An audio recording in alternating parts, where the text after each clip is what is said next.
बेटा, आज तुम्हारा स्कूल में पहला दिन है।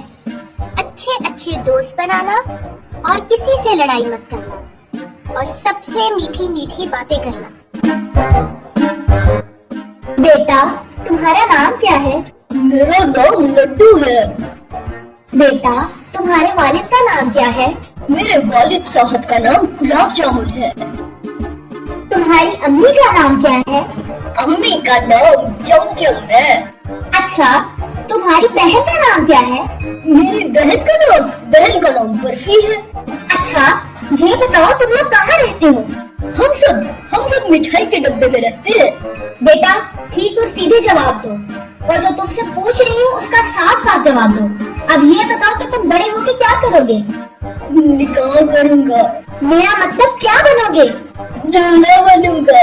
बदतमीज, बड़े होके अम्मी अबू के लिए क्या लाओगे? बहू लाऊंगा। बेवकूफ, तुम्हारे पापा तुमसे क्या चाहते हैं? पोता चाहते हैं।